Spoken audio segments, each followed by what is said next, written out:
যে লোকসভা আছে, এক একটা বিধানসভার মানুষের আবার এক এক রকম অভিযোগ আছে, চাওয়া পাওয়া আছে। যেমন এখানে যদি আসি, বাদুড়িয়া লোকসভায়, বাদুড়িয়া বিধানসভার মানুষের যেটা কয়েকটা গুরুত্বপূর্ণ চাওয়া পাওয়ার মধ্যে হচ্ছে এই যে লোকাল হসপিটালটা আছে, প্রাথমিক স্বাস্থ্য কেন্দ্র বলুন বা হসপিটাল যেটা কি বলুন না কেন, সেটার পরিষেবা একদম ন্যূনতম পরিষেবা নাই বললেই চলে। এটা যাতে এটাকে হসপিটালে উত্তীর্ণ করে এখান থেকে যাতে করে সঠিক পরিষেবা পায় এলাকার মানুষেরা, সেই জন্য কি করতে হবে, যেখানে দেশের আইন তৈরি হচ্ছে, যেখানে দেশের পলিসি তৈরি হচ্ছে যে বাদুড়িয়ার মানুষদেরকে স্বাস্থ্য পরিষেবা দেওয়ার কথা যেখানে বললে কাজ হবে, সেই জায়গাটা হচ্ছে কি বিধানসভা আর লোকসভা। এটা লোকসভা নির্বাচন, সেই লোকসভা নিয়ে চর্চাটা একটু বেশি করুন। লোকসভাতে গিয়ে এখানকার এমপির কাজ কি হবে, ওখানকার সেন্ট্রাল হেলথ মিনিস্টারকে বলা যে আমি বসিরহাট লোকসভা থেকে এসেছি, বসিরহাট লোকসভার মধ্যে বাদুড়িয়ার জরুরাটি এলাকার যে স্বাস্থ্য কেন্দ্র আছে তার মান তলানিতে চলে গিয়েছে, ওখান থেকে স্বাস্থ্য পরিষেবা না মায়েরা পায় না বাপেরা পায়, ঠিকঠাক স্বাস্থ্য পরিষেবা পাচ্ছে না। ওটাকে স্বাস্থ্য পরিষেবার জন্য উপযুক্ত করে তুলতে হবে, ডক্টর দিতে হবে, নার্স দিতে হবে, মেডিকেল ইকুইপমেন্ট দিতে হবে। এক কথায় সেটাকে একটা পুরোপুরি সম্পূর্ণরূপে হসপিটালে রূপ দিতে হবে। এটা কে বলবে? একটা এমপি গিয়ে পার্লামেন্টে বলবে। কিন্তু দুঃখের বিষয় যে অপদার্থটাকে 2019 সালে এই অভিষেক ব্যানার্জিদের কথা ভরসা করে, এই মমতা ব্যানার্জিদের কথাই ভরসা করে যে অপদার্থটাকে পার্লামেন্টে পাঠিয়েছিলেন, সেই অপদার্থটা সেখানে গিয়ে টিকটক ভিডিও আর সেলফি নিতে ব্যস্ত ছিল, এই জটিঘাটের মানুষের কথা ভুলে গিয়েছিল। জটিঘাটের মানুষেরা ভোট দিয়ে তাকে পার্লামেন্টে পাঠিয়েছিল এই আশা রেখে ইছামতির ওপরে যে ব্রিজটা ইনকমপ্লিট আছে, পার্লামেন্টে গিয়ে কনসার্ন ডিপার্টমেন্টাল মিনিস্টারকে বলবে এই ইনকমপ্লিট ব্রিজকে অবিলম্বে কমপ্লিট করে এখানকার মানুষের যাতায়াতের সুবিধার জন্য তিনি বলবেন। কিন্তু অপদার্থটা অভিষেক ব্যানার্জিরা যার হয়ে ভোট চেয়েছিল 2019-এ, মমতা ব্যানার্জিরা যার হয়ে ভোট চেয়েছিল 2019-এ, হাজী নুরুল ইসলামরা যার হয়ে যে অপদার্থের হয়ে ভোট চেয়েছিল, সে পার্লামেন্টে গিয়ে কোন বাদুড়িয়ার মানুষের কথা বলেনি, বসিরহাটের মানুষের কথা বলেনি। এমপির কাজটা এটাই তো, ওই ভোটের সময় আসবে সরকার সরকার যাবো ভোট দিয়ে চলে আসবে তো নয়। এমপির কাজটা আপনি যে সমস্যাগুলো আছে আপনার, সেইগুলো তিনি কি করবেন, নোট ডাউন করবে। নোট ডাউন করে যেখানে দেশের আইন তৈরি হচ্ছে, পলিসি যেখানে তৈরি হচ্ছে, সেখানে গিয়ে জানাবে। আমি ভাঙড়ের বিধায়ক, আমার কাজটা কি, যেহেতু আমি বিরোধী বিধায়ক, আমার কাজ হচ্ছে ভাঙড়ের শিক্ষা, স্বাস্থ্য, কর্মসংস্থান, কৃষক, হিন্দুঘর, রাস্তাঘাট, লাইব্রেরি, স্পোর্টস কমপ্লেক্স, হোস্টেল, যে সমস্যাগুলো আছে, ক্যাটারি ব্রিজ, যে বাস রুট চাই, নতুন রুট চাই, বাস চাই, যে সমস্যাগুলো আছে ওখানকার মানুষের সাথে বসে বসে আমি সেগুলোকে নোট ডাউন করেছি। নোট ডাউন করে আইনসভার মধ্যে গিয়ে কনসার্ন ডিপার্টমেন্টাল মিনিস্টারকে বলেছি, সেচ মন্ত্রীকে বলেছি, সেচের যে সমস্যা সেটা জানিয়েছি, ট্রান্সপোর্ট মিনিস্টারকে বাসের কথা বলেছি, বিএলআর অফিসগুলো থেকে দুর্নীতি হয়, মুখ্যমন্ত্রী ভূমি সংস্কার দপ্তরের মন্ত্রী তাকে বলেছি। এটা আমি বিরোধী বিধায়ক, আমার কাজ হচ্ছে আমাদের জানিয়ে দেওয়া, শাসকের কি কাজ হবে ওই সমস্যাগুলোকে সমাধান করা। দুঃখের বিষয় 2019 থেকে 2024 এই 5 বছরের এমপি পার্লামেন্টে গিয়ে আপনাদের জন্য কথা বলেছে। হাজী নুরুল ইসলামের পক্ষ থেকে ভোট চাইতে আসতে প্রশ্ন হলেন যে আমরা 2019 সালে তোমাদের কথাই বিশ্বাস করে আপনাদের উপরে ভরসা করে পার্লামেন্টে ভোট পাঠালাম, আমাদের কথা, আমাদের দুর্দশার কথা, আমাদের চাপ পাওয়ার কথা পার্লামেন্টে গিয়ে নুসরাত জাহান বলেছে, তার তথ্যটা আগে আমাদেরকে দিয়ে তারপরে আবার নতুন করে আমাদের কাছ থেকে ভোট চাইবে। প্রশ্ন করবেন আপনারা, প্রশ্ন করবেন, দেখবেন পারবে না। আমি আপনাদের বলছি পার্লামেন্ট টিভি আছে, বিধানসভা টিভি তো নাই। বিধানসভার মধ্যে নওশাদ সিদ্দিকী যে ঘুমাচ্ছে, না মানুষের জন্য কথা বলছে, ওই শাসনকালের মন্ত্রীরা প্রশ্নের উত্তর দিতে পারছেন না, সেটা দেখতে পেতেন। কিন্তু দুর্ভাগ্যের বিষয় বিধানসভা টিভি নাই, পার্লামেন্ট টিভি আছে। পার্লামেন্টে গিয়ে কোন এমপিরা কি পারফরমেন্স করেছে, মানুষের জন্য গোটা কথা বলেছে, এলাকার জন্য কি কি দাবি করেছে, সেইগুলো পার্লামেন্ট টিভি এখন ইউটিউব ভার্সন হয়ে গেছে, ইউটিউবে আপলোড করে দিয়েছেন। আপনারাও চাইলে দেখতে পাবেন। আপনার এলাকার এমপির নাম লিখে সার্চ মারুন, কোনো বক্তব্য আসবে না। কি দেখতে পাবেন? অসভ্যতাকে পঞ্চায়েত ভোটের আগে বলেছিল যে ধাপ ধাপ করে মারবে, ইউটিউবে এই ভিডিওটা পাওয়া যায়। আর কি আছে?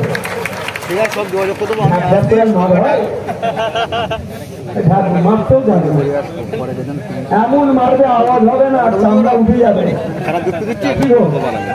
ঠিক 6 তারিখ সকাল ইভিএম মেশিনের 5 নম্বর সুইচটা বুঝতে পারবে কেমন ভাবে মারতে হয়। কি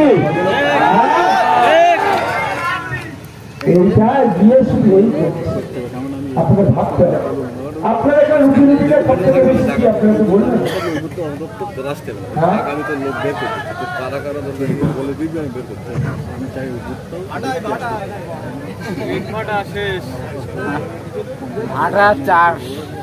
চাষবাস আর চাষবাসের কথা অনেক বলবো। মমতা ব্যানার্জি নাকি আজকে চাষিদের পাশে থাকবে বলেছে, অসত্য কথা বলেছে। মমতা ব্যানার্জি যদি সৎ সাহস থাকে, মমতা ব্যানার্জিকে আমি এই জায়গা থেকে প্রশ্ন ছুড়ে দিচ্ছি। এখানকার যে তৃণমূলের বন্ধুরা আছে তাদের মাধ্যম দিয়ে বলছি, মমতা ব্যানার্জি বলুন পশ্চিমবাংলার কৃষকরা মাস গেলে মাসিক গড় আয় পরিবার কিছু করবে, তাহলেই তো বুঝতে পারবো কত কৃষকের পাশে আছে। আমি মমতা ব্যানার্জি সরকারকে নাজেহাল করে রাখি বিধানসভার মধ্যে কৃষকদেরকে নিয়ে।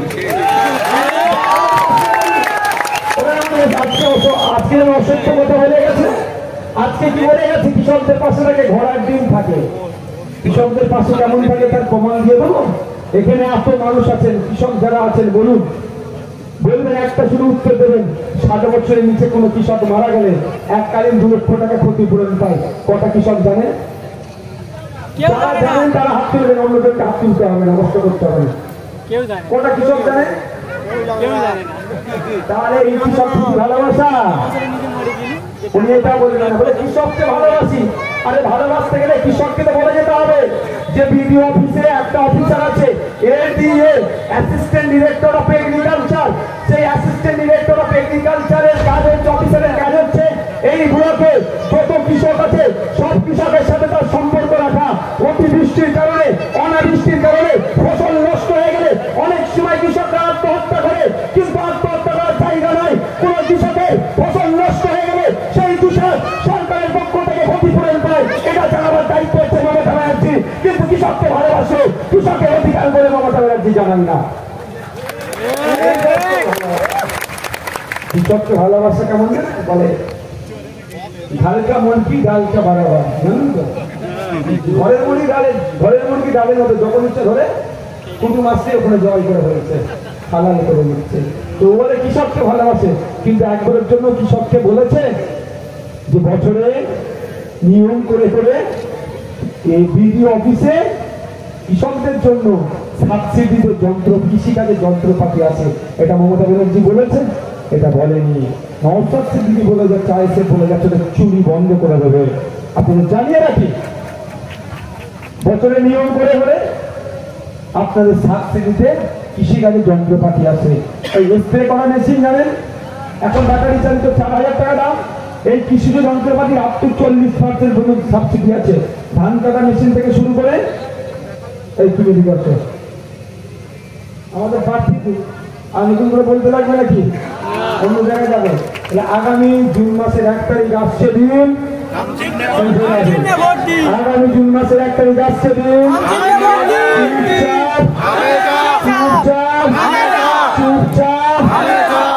একটু কাজ আছে, দ্বিতীয় আরেকটা প্রোগ্রাম বাকি আছে, ওখানে যাচ্ছে। আমি ফিরে আসি। চোর ডাকাতদের কথা বলতে হবে নাকি? আগে তো আপনাদের অধিকারটা জানুন, আগে আপনাদের অধিকার জানুন। ভাই ভোট আসলে ভোট দেবেন, ইচ্ছা হলে দেবেন, নাহলে দেবেন না। কিন্তু মমতা ব্যানার্জি আপনাদের কাছ থেকে কৃষককে ভালোবেসে চলে গেছে, কৃষকের কিন্তু অধিকার আপনাকে বলেনি।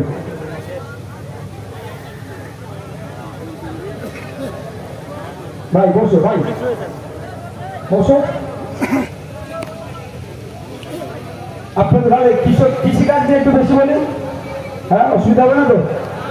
এটা শুনবেন না, চোর ডাকাতের গল্প শুনবেন, চোর ডাকাত চাকরি চোরের গল্প আর নতুন করে শুনতে হবে না, বাচ্চাদের মিড ডে মিল মেরে চুরি করাদের কথা নতুন করে শুনতে হবে না, রেশন চোরদের কথা নতুন করে শুনতে লাগবে না। এবার আপনি কৃষক, আপনি বলছি আপনার দুর্দশার কথা একটু আমি বলি, বলে শেষ করবো। কৃষক বন্ধুরা আপনাদের বলে রাখি, স্প্রে করা মেশিন থেকে শুরু করে ধান কাটা মেশিন সাবসিডিতে পাওয়া যায়। আমি স্প্রে করা মেশিনের শুধু কথা বলি, আমি শুধু স্প্রে করা মেশিনের কথাটা বলি। 4000 টাকা দাম তো নাকি ব্যাটারি চালিত বা চার্জিং সিস্টেমটা, 4000 টাকা দাম তো। ওটা আপনারা মার্কেটে কিনছেন 4000। গরিব কৃষক যদি সঠিক সময়ে অ্যাপ্লিকেশন করে অনেক সময় ফ্রিতে পাওয়া যায়। ফ্রি আমি ছেড়ে দিচ্ছি, 40% সাবসিডিতে পাওয়া যায়। তাহলে 4000 টাকার মানটা কি হবে? তাহলে 1600 টাকা কি হবে? বেঁচে যেত। মমতা ব্যানার্জি কৃষকদের ভালোবেসে বলে চলে গেল, ও কথা বললো না যে যথাসময়ে অ্যাপ্লিকেশন করে জমা করলে 40% সাবসিডি পাবে। আপনাদের বলি, সময়ে সময় যারা কৃষক আছে, বীজ আছে, সার আছে, সাবসিডিতে সার পাওয়া যায়, বীজগুলো ফ্রিতে পাওয়া যায়। এই মমতা ব্যানার্জি সরকার সেইগুলো দেয় না। 60 বছরের নিচে কোন কৃষক মারা গেলে তার পরিবার এককালীন 2 লক্ষ টাকা ক্ষতিপূরণ পায়। আমি সবার দীর্ঘায়ু কামনা করছি, কিন্তু 60 বছরের নিচে কৃষকরা তো মারা যায়, আছে এই ধরনের ঘটনা, 2 লক্ষ টাকা ক্ষতিপূরণ পায়। মমতা ব্যানার্জির কথা বলবে না, কারণ মমতা ব্যানার্জি দলের হয়ে যারা উদ্বোধন করে, মমতা ব্যানার্জি দলের হয়ে যারা আইএসএফকে হুমকি দিচ্ছে, তারা কি করে যে মারা যায় তাদের নামে হয়তো 2 লক্ষ করে টাকাগুলো তুলে খেয়ে নেয়। ওই জন্য মমতা ব্যানার্জি কৃষককে ভালোবাসলেও কৃষকের অধিকার নিয়ে কথা বলবে না। আপনাদের বলে যায় কৃষক বন্ধুরা, এই বর্ষার সময় মাঠে গিয়েছেন, কৃষিকাজ করছেন, ঝড় বৃষ্টি বাদলের সময় বৃষ্টি আসছে, ছুটে আসতে করতে বজ্রপাতে কৃষকরা মারা যায় না, 2 লক্ষ টাকা ক্ষতিপূরণ পায়।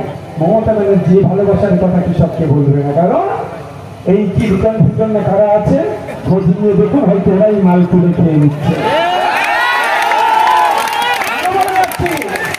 আরো বলে যাচ্ছে, আমি একটা শব্দ ভুল বলি মমতা ব্যানার্জি আমাকে কিন্তু ছাড়ে দেবে, এটা মাথায় রাখবেন, কারণ ওনার ঘুম হারাম মহোৎসবের জন্যই হয়েছে। এই বর্ষার সময় সাপে কেটে আমাদের এলাকার মানুষ মারা যায় না, আর মারা যাওয়ার সংখ্যায় কারা বেশি? শ্রমজীবী মানুষ, কৃষক মানুষ, গরিব মানুষ। 4টে গরু আছে, তারা পালে, দুধ দিয়ে যে দুধ হয় সেটা বিক্রি করে তার সংসার চলে, তাই তো। হয়তো বৃষ্টি এসছে, গরুটাকে তুলতে গেছে, সাপে কামড়ে মারা গেল। ওই কৃষক মাঠে চাষ করছিল, সাপে কামড়ে মারা গেল। শ্রমজীবী মানুষ সাপে কামড়ে মারা গিয়েছে, তারও 2 লক্ষ টাকা ক্ষতিপূরণ হয়। মমতা ব্যানার্জি কৃষকদের ভালোবাসল, ক্ষতিপূরণের কথাটা বলে যায় না, কারণ জানে মমতা ব্যানার্জি হয়তো তার ভাই ভাইবোরা তুলে খাবে, নাহলে তার রাজনীতির দোকান বন্ধ হয়ে যাবে। অনেক অফার আছে কৃষকদের জন্য, অন্য কোনো সময় যদি আসি কৃষকদের স্পেশালি বলবো। সাবসিডি আছে, তুমি একটা শুধু আমি অনুরোধ করবো, অতিবৃষ্টির কারণে, অনাবৃষ্টির কারণে ফসল নষ্ট হয়ে গেলে কেউ সুসাইড করবেন না, এটা আপনাদের কাছে অনুরোধ করছি। আপনারা ক্ষতিপূরণ পান, সরকার আপনাদের ফসলের ক্ষতিপূরণ দেয়। হয়তো আপনারা না জানার ফলে এই নিজন বাবুদের দলের গুন্ডা মস্তানগুলো হয়তো তারা আপনার পরিবারগুলোকে সুসাইড করছে। অনুরোধ এটা করবেন না। এই সমস্যার সমাধান হতে কি করবেন? Assistant director of agriculture, BDO অফিসে যাবেন, বিডিও স্যারের নিচে একটা অফিসার থাকে, তার সাথে যোগাযোগ রাখবেন। বছরে বছরে সার আসে, বীজ আসে, সেগুলো সব লুট হয়ে যায়। এবার গিয়ে বলবেন, স্যার আমি গরিব মানুষ, আমার নাম্বারটা আপনি রাখুন, আপনার নাম্বারটা আমাকে দিন, যা অফার আছে আমাকে জানাবেন। পারবেন তো বলতে? ভালোবেসে ফুটে ফেলছে একদম। কৃষকের অবস্থা খারাপ। পশ্চিমবাংলার কৃষকরা মাস গেলে মাত্র 7,000 টাকার নিচে ইনকাম করে, দিনে 7,000। এই কৃষকের মাসিক ব্যয় বাড়ানোর জন্য পশ্চিমবাংলার বিধানসভায় আমি একাধিকবার কথা বলেছি, কিন্তু অপরাধ মুখ্যমন্ত্রী, অপরাধ কৃষিমন্ত্রী কোনো কর্ণপাত করেনি। আপনারা জানিয়ে রাখি, এই মুখে কৃষক ভালোবাসার কথা বললো, কৃষকদেরকে শোষণ করছে, কারণ সেই দিনের কথা বলে যাচ্ছি না। তখন ফরমের বিরুদ্ধে কৃষক ভালোবাসা দেখাচ্ছে। কৃষক ভালোবাসা যদি সত্যিকারে লড়তে হয়, আপনাদের বলবো 2026 সালে বিধানসভা নির্বাচন আছে, তার আগে এই যে 2 বছর টাইম পাচ্ছে, মমতা ব্যানার্জি যদি সঠিকভাবে কৃষকদেরকে ভালোবাসতে চায়, সর্বপ্রথম কাজ হবে এই কৃষকরা, পশ্চিমবাংলার কৃষকরা মাস গেলে অন্তত 15,000 টাকা করে ইনকাম করুক, তার পলিসি নিয়ে আসুক। ভালোবাসা কেমন করে হবে? ভালোবাসো শুধু তুমি এসে বলে চলে যায় ভালোবাসা, ভালোবাসা হওয়ার মতো যায়নি কেন নাকি? ও ভালোবাসা আমি চলবে না। পশ্চিমবাংলার কৃষকদের মাসিক গড়াই 7,000 টাকা নিচ্ছে, বিলো 7,000। আর আপনি একটু এগিয়ে যান হরিয়ানা 22,000, কাশ্মীর যেখানে বলে নাকি বনগুলি সবসময় হরিয়াই হয় সেখানকার 18,000। তামিলনাড়ু চলে যান, পাঞ্জাব চলে যান, সব অবাক হয়ে যাবেন। সব থেকে বেশি চলে যান মেঘালয়। মেঘালয় রাজ্যে যান, একটা কৃষক মাস গেলে প্রায় 30,000 টাকা ইনকাম করে। মেঘালয়ের কৃষকগুলো কৃষক, এই যদুরহাটির কৃষকগুলো কৃষক। যদুরহাটির কৃষকগুলো মাত্র 7,000 টাকা নিচে ইনকাম করছে, আর মেঘালয়ের কৃষকগুলো 30,000 টাকা মাস গেলে ইনকাম করছে। কেন? পলিসির শুধু চেঞ্জের জন্য। মমতা ব্যানার্জি সত্যিকারের আপনাদের ভালোবেসে থাকে, সত্যিকারের কৃষকদেরকে ভালোবেসে থাকে, তাহলে মমতা ব্যানার্জির কাজ হবে 2026 সালের আগে বিধানসভায় 2025 সালে রাস্তার যতবার প্রশ্ন করেছে এড়িয়ে গেছে, আর আগামী দিনে এড়াবে না, বরঞ্চ 2025-26 অর্থবর্ষে বিধানসভায় দাঁড়িয়ে কৃষিমন্ত্রী বলবে পশ্চিমবাংলার কৃষকদের মাসিক গড়াই এখন 15,000। তারই ভোটটা হবে কৃষকদের। কি পারবে না, করবে না, করলে তৃণমূলের দলটাই ভোট হয়ে যাবে। এত তোলাবাজ। আপনি ফসল উৎপাদন করছেন, ফসল ফলাচ্ছেন, তোলাবাজগুলো নিয়ে চলে যাচ্ছে, আপনি ন্যায্য মূল্য পাচ্ছেন না, দালালগুলো পেয়ে যাচ্ছে। ওই দালালগুলো আছে বলে তো তৃণমূল চলছে ভাই। তৃণমূল কবে বন্ধ হবে?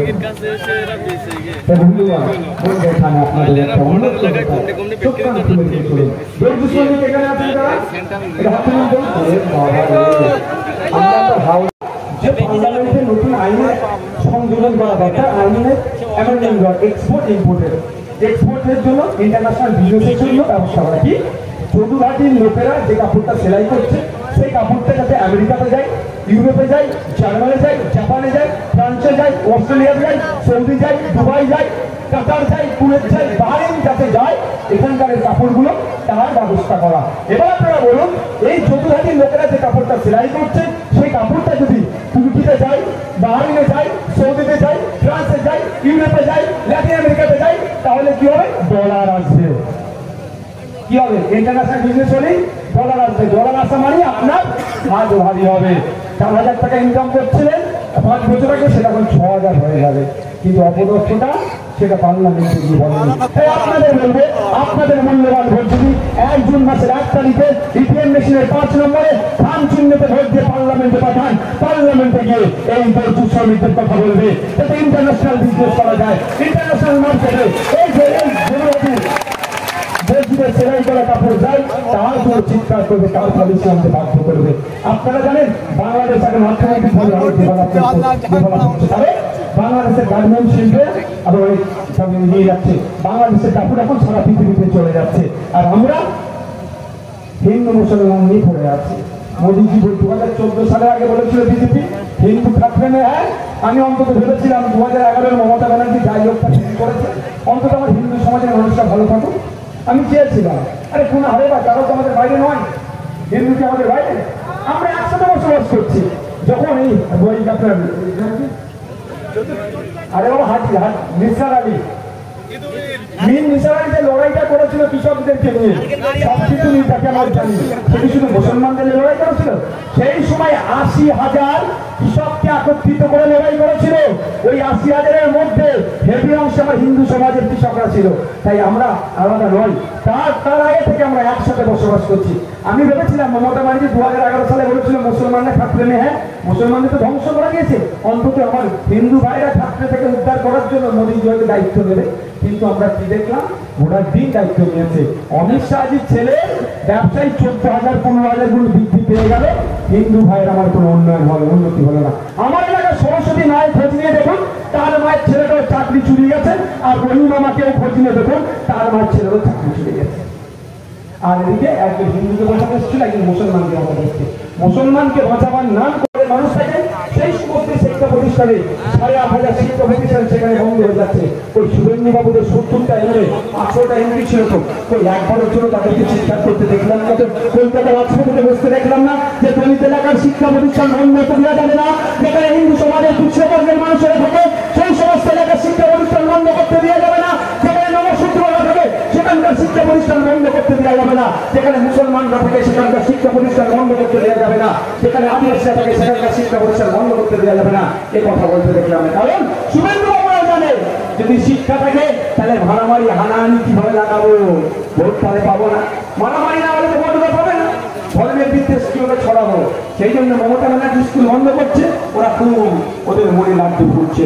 তাই বলবো শিক্ষা প্রতিষ্ঠানকে চালুর দাবিতে আপনার সন্তানদের ভবিষ্যতের কথা ভেবে অন্য কোনো জায়গায় হাত দেওয়ার দরকার নেই, কোনো সিম্বলে টিপ দেওয়ার দরকার নাই, না শুভেন্দু অধিকারী না মমতা ব্যানার্জি কাউকে ভরসা করার দরকার নাই, নাম চিহ্নতে ভরসা করে একবার পার্লামেন্টে পাঠান। আপনাদের এলাকার শিক্ষা প্রতিষ্ঠান আমূল পরিবর্তন হবে, স্বাস্থ্য কেন্দ্র নিয়ে চিৎকার হবে এবং সাথে সাথে এলাকার যে বিদেশ থেকে শুরু করে যে সমস্যাগুলো আছে সেগুলোকে সমাধান হবে। 1 বছর একটা এমপি 5 কোটি টাকা পায়, 5 বছরে 25 কোটি টাকা পায়। বিদায়ী যিনি এমপি আছেন আজিজুল ইসলাম না ভোট চাইতে আসে, তাদের প্রশ্ন করুন 5 বছরে 25 কোটি টাকা নুসরাত জাহান কোথায় কোথায় খরচ করেছে তার তথ্যটা দাও, তারপরে নতুন করে আমাদের কাছ থেকে ভোট চাইবে, দিতে পারবে না। আমি চ্যালেঞ্জ করে যাচ্ছি, দিতে পারবে না ওরা। আর আপনাদের বলি আমরা 1 বছরে 5 কোটি 5 বছরে 25 কোটি টাকা কোথায় কোথায় খরচ করবো আপনাদের নিয়ে খরচ হবে, যেখানে খরচ হবে সেখানে মনিটরিং কমিটি থাকবে একটা, ধরুন ওখানে একটা হাইমাস লাইট হবে, ওই লাইটটা হচ্ছে 12 mm রডের কথা বলা আছে, 6 mm রড দেয়, সিমেন্ট 1 নম্বর 2 নম্বর সিমেন্ট দেয়, বালি পাথর না দিলে করে কাজ করে দেয়, 3200 টাকা একটা লাইটের পিস 800 টাকা লাইট দিয়ে দেয়, 6 মাস যায় না লাইট কেটে যায়, হয় না, হচ্ছে না, তো ওইটাকে আমরা করতে দেবো না, ওটা আমরা হতে দেবো না।